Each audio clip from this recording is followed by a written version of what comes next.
അല്ല my guys ഇന്ന് 1-ാം തീയതി എത്ര ഏതൊന്നാം തീയതി മീനൊന്ന് അതുകൊണ്ട് തന്നെ നമ്മൾ ഉത്സവത്തിന് കൊടിയേറ്റത്തിന് പോയി എവിടെ കാവില് ഏത് കാവ് വയനാട്ടിലെ കാവ് പൂരത്തിന് പോയ വൈബാണ് നമുക്ക് അവിടെ കിട്ടിയത്. അങ്ങനെ നോക്കുമ്പോഴാണ് അവിടെ ഏതൊരു അതിഥി എത്തിയിരിക്കുന്നത്. ഏത് അതിഥി നോക്കുമ്പോൾ കളക്ടർ അത്ര ഏത് കളക്ടർ മഴ വരുമ്പോൾ ലീവ് വരുന്ന കളക്ടറാ അത് തന്നെയാ പേരെന്താ മേഘാത്രി IAS.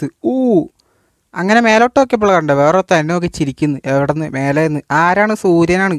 ആഹാ എന്താ ചൂട്. അപ്പോഴാണ് കളക്ടറൊക്കെയാണ് നമ്മൾ സ്റ്റേജിൻ്റെ പരിസരത്ത് പോയത്. അവിടെ നോക്കുമ്പോൾ ഒരു പോലീസ് മാമ മുമ്പിൽ നിന്ന് ഫോട്ടോ എടുക്കുന്നു. നമുക്കാണെങ്കിൽ കാണുന്നില്ല. മാമ മാറ് എന്ന് പറഞ്ഞിട്ടൊന്നും മാമൻ കേൾക്കുന്നില്ല. അങ്ങനെ പുള്ളിക്കാരത്തെ കണ്ട് നമ്മൾ നേരെ പോയത് അമ്പലത്തിലോട്ടാ. എന്തിനി പ്രാർത്ഥിക്കാൻ നമ്മളതിനാണല്ലോ വന്നേ.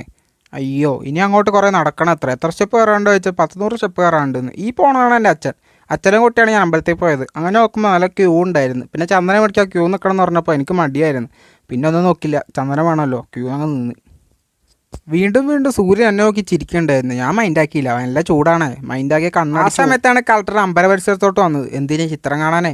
ചിത്രമോ പിള്ളേരെ വരയ്ക്കണ ചിത്രമോ? എന്നെ വിളിച്ച് ഞാൻ പോയില്ല, ഫസ്റ്റ് അടിക്കുമല്ലോ, അതുകൊണ്ട് ഞാൻ പോയില്ല. പിള്ളേരൊക്കെ ഒരേ വര, ഏത് വര ഒരേ വര. അങ്ങനെ നമ്മളൊരു ചെക്കൻ നല്ലതായിട്ട് ചിത്രം വരയ്ക്കുന്നു. ഞാൻ കുറച്ച് നേരം അവിടെ തന്നെ നോക്കി നിന്ന് കണ്ണങ്ങ് തള്ളിപ്പോയി. ചുമ്മാ പറഞ്ഞേട്ടോ, കണ്ണൊന്നും തള്ളിയില്ല. അങ്ങനെ താഴോട്ട് ഇറങ്ങി നോക്കുമ്പോൾ ഫുഡ് കഴിക്കണമല്ലോ. എന്തായാലും നല്ല തിരക്കുണ്ടെന്ന് എനിക്ക് നന്നായിട്ട് മനസ്സിലായി. പോയി നോക്കുമ്പോൾ ഒടുക്കത്തെ ക്യൂ. പിന്നീട് വന്ന് നോക്കിയപ്പോൾ വീണ്ടും ഒടുക്കത്തെ തിരക്ക്. അങ്ങനെ എക്സിബിഷൻ ഹാളിൻ്റെ അങ്ങോട്ട് പോയി. അവിടെ നോക്കുമ്പോൾ ഒരു തേങ്ങയില്ല. കാരണം ഉത്സവം തുടങ്ങിയിട്ടേ ഉള്ളൂ, അവസാനിക്കുമ്പോഴാണല്ലോ എല്ലാം കൂടുതലായിട്ട് ഉണ്ടാവുക.